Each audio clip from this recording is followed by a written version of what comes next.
Dumating na sa bansa ang 700,000 bariles ng krudo mula po sa Russia ayon sa Department of Energy. Sabi naman ng ilang oil company may sapat pa silang supply ng langis na aabot hanggang Mayo pero hindi raw tiyak ang mga susunod nilang pag-import nito. Balitang hatid ni Mariz Omali. Sa pagdinig sa Senado, nilahad ng mga kumpanya ng langis na may sapat pa naman daw silang inventaryo ng langis hanggang sa huling linggo ng Abril at Mayo. Pero nananatili raw walang katiyakan ng mga susunod na importasyon. The supply is tight, but for Chevron, it's still manageable at least for March and April. We are exerting best efforts to still go beyond the minimum, making sure that we have enough stock coverage. Fortunately, we have kept all our stations open. They are still adequately supplied. So wala pa po nagsasara sa aming network of stations. Our incoming importations are still arriving, but we haven't received any confirmation for future deliveries beyond April. Inamin naman ni Petron Corporation General Manager Lubin Nepomuceno na patuloy ang hamon sa pagkuha ng krudo at mga finished product na langis, lalo na't nahinto ang replenishment dahil sa pagsasara ng Strait of Hormuz. Supply disruption is more expensive and will be catastrophic consequence for the economy. Si Senador Rodante Marcoleta, kinwestiyon ng oil companies maging ang Department of Energy kaugnay ng bigla ang pagtaas ng presyo ng langis sa kabila ng umiiral pang inventaryo. After 2 weeks, 110 na nga ang ginamit eh. So inventaryo pa rin ang ginamit. How did you justify that? Because, Mr. Chair, yung binenta kasi na yun will have to be replaced right after next week. So, kinolekta ho yung amount. So ang nangyari, ang nag-finance ang taong bayan. Yes, it's really Hindi, yung exactly. it's passed on to Yan na the nga consumers. There should be a point where the replacement cost should begin. Saan ba magsisimula? Mr. Chair, we're not saying that that is right in the business the way it's But now you are not deregulated. Hindi na kontento si Marcoleta sa paliwanag, kaya maya-maya pa This is the frustration, Mr. Chair. Salamat po. Mr. Chair? Mr. Balbuena, you want to interject? Kaalis kung frustrated ka, wala kang sagot na nakuha. Ha? Ayaw nila sumagot po. Bakit ayaw? Ilang oras na tayo dito, wala pa rin sagot. Nauna nang sinabi ni Pangulong Ferdinand Marcos Jr. na naghahanap ang Pilipinas ng iba't ibang pinagkukunan ng langis, habang ang natitirang supply ng bansa ay inaasahang tatagal na lamang daw ng hanggang 45 araw. kinumpirma ng Department of Energy dumating sa bansa ang 700,000 bariles ng krudo mula Russia. Meron din tayo Russian oil na dumating na sa Bataan, crude oil yan, na rine-refine ng Petron yan. So patuloy naman, so far patuloy naman na dumadating. Weekly meron tayong mga stocks na dumadating. So itong ginagawa rin ng ating pamahalaan, we're trying to manage demand. Mariz Umali nagbabalita para sa GMA Integrated News. Kaugnay po ng umiiral na National Energy Emergency at ang hinihintay na suspensyon o pagbabawas ng excise tax sa langis at sa iba pang issue. Kausapin po natin si Attorney Noel Baga, professor sa UP Department of Political Science at co-convener din ng Center for Energy Research and Policy o CERP. Magandang umaga po at welcome sa Balitang Hali, sir. Magandang umaga, Connie, at sa ating mga tagapanood. Attorney, ito pong umiiral nga na National Energy Emergency ay sinasabing makakatulong daw yung pagpapabawas sa excise tax talaga ng langis. Ano? Sa tingin nyo ho, yung sinasabing 6 pesos ba na mababawas dito talaga hong tugon dun sa sitwasyon po para magkaroon ho ng ginhawa yung ating mga kababayan? Magkahiwalay po yung dalawang yan. Nandun po, yung kapangyarihan po ng presidente na isuspend yung excise tax, nandyan po yan. Kaya kung i-exercise po ito ng presidente, ay mababawasan po ang presyo ng diesel by up to 6 pesos per liter at ang gasolina by up to 10 pesos per liter. Pero hindi pa rin ho ganong kalaki itong bawas kasi kung 130 pesos per liter po ang diesel ngayon, kung tanggalin po yung excise tax, ito ay magiging 124 pesos per liter na mahal pa rin. Eh yung pangalawang pinag-uusapan natin dito ay yung declaration ng national emergency ng Presidente ng Pilipinas.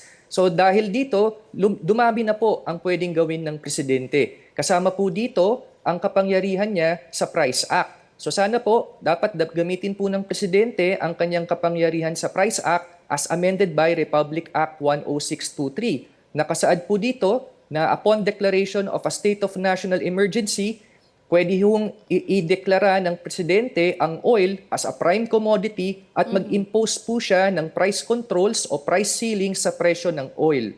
Yun po ang una niyang pwedeng gawin. Pangalawa po, dahil na rin dito sa Price Act, pag-impose po ng price controls, pwede rin pong i-require ng Presidente ang gasoline stations na magbigay po ang gasoline stations nationwide ng discount sa lahat po ng pampublikong bus at jeep. Para naman ho makatulong ito sa mga jeepney at bus driver po natin. At pangatlo po, yung government-owned PNOC, sila po ay nag-i-import na ng langis. Dapat po sana, pwede rin gamitin, dapat ponduhan po yung PNOC, gamitin yung emergency funds para ponduhan ng PNOC para po mag-set up na ang PNOC ng mga gasoline stations at magbenta po ng oil sa mga pampublikong pampublikong jeep at buses at subsidized prices. Nasa kapangyarihan po ito ng PNOC, nasa Presidential Decree number 334 na ang government-owned PNOC ay kaya pong mag-import at magbenta ng oil directly po sa taong bayan. Okay. May mga sabi na nakukulangan sila dun sa excise tax lamang. Sa tingin nyo, practical ba na pati ho yung VAT palawigin na rin para syempre makatulong palaro excise tax and VAT na rin? Opo, dapat pong gawin din yan.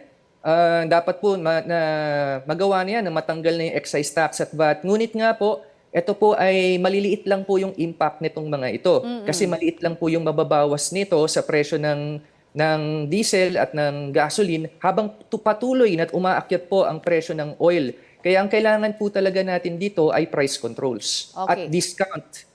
Okay. Pero ito hong pagbibigay ng tulong ng Russia, aasahan ho ba natin kaya ito? Talagang malaking tulong ho rin ba ito sa ating source ng oil? Ito pong ini-import natin mula sa Russia ay crude oil po ito at maganda po ito dahil ma-extend yung capacity ho ng bansa natin for oil. Kasi ang sabi ho ng Department of Energy, meron na lang tayong 45 days left for diesel and 53 days for gasoline. So ngayon po na may bago tayong crude oil, kailangan pa po itong syempreng dumaan sa Petron Refinery. Isa na lang po kasi yung ating refinery. Ang tanong po dyan ay ano ho ba yung processing capacity nitong Petron Refinery, ano ang kanilang processing schedule. Kaya ito po yung mga issue na yan. Nabanggit po ng Presidente na dahil po dito sa oil shipment from Russia, na-extend po ang ating oil capacity up to June 30. So ito po ay nakadepende sa processing capabilities nung nag-iisa nating Petron Refinery. Opo. At sa inyo pong palagay, ano ba yung mga dapat na konsiderasyon po ng ating gobyerno pagdating sa paghahanap pa rin ng additional na mapagkukunan po ng ating oil supply?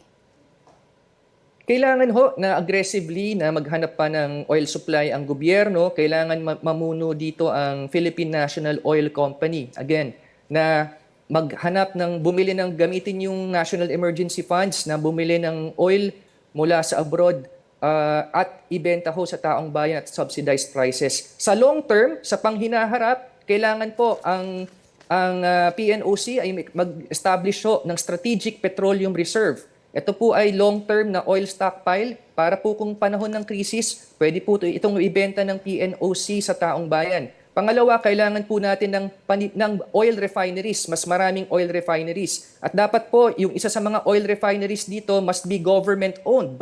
It must be owned by PNOC. Para ho yung crudo na naka-stockpile ng PNOC sa Strategic Petroleum Reserve, pwede niyang i-refine sa kanyang sariling refinery at pwedeng ibenta dapat ng PNOC sa kanyang sariling mga gasoline stations sa taong bayan. Ganito po nung 1970s to 1980s, kaya nagkaroon ho ng 1981 to 1982 Iran-Iraq War na nagka-oil crisis ulit, hindi na ho tayo masyadong naapektuhan nun. Kasi ho, meron na tayong Strategic Petroleum Reserve nun. At the same time, kailangan ho aggressively i-pursue natin yung exploration development ng ating mga local indigenous resources sa Pilipinas. Kasama na po dito yung natural gas, oil, solar power, wind power. Opo, and speaking of exploration, may mga nagbababalahon na mga ilang senador sa ating pamahalaan na sana mas maging maingat daw sa joint exploration with China, no?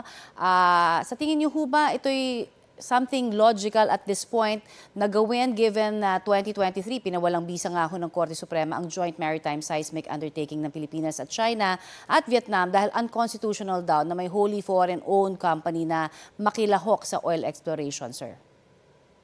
Ito po ay sa panghinaharap pa kasi syempre ho kung magkaroon man ng agreement, later on pa to, it will take years. Pero this is a possibility. Maganda naman pong nag-uusap ang Pilipinas at China at maganda pwede din naman po na magkaroon ng joint exploration agreement as long as ito ay sumusunod sa ating konstitusyon. Pwede pong magkaroon din ng joint production agreement between Philippines and China basta dapat ito ay sumusunod sa ating konstitusyon.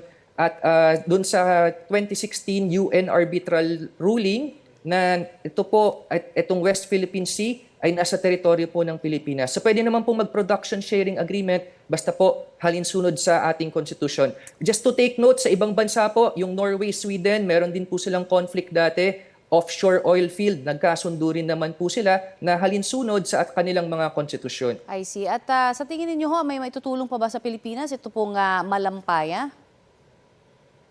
Meron po, kasi may mga bagong findings naman po. Yung Malampaya East, nahanap po last year and it na-extend po ang life ng Malampaya from 2025 to 2030. Maganda po ito. May bago po tayong finding nung Camago Natural Gas Find. Bago na naman po ito.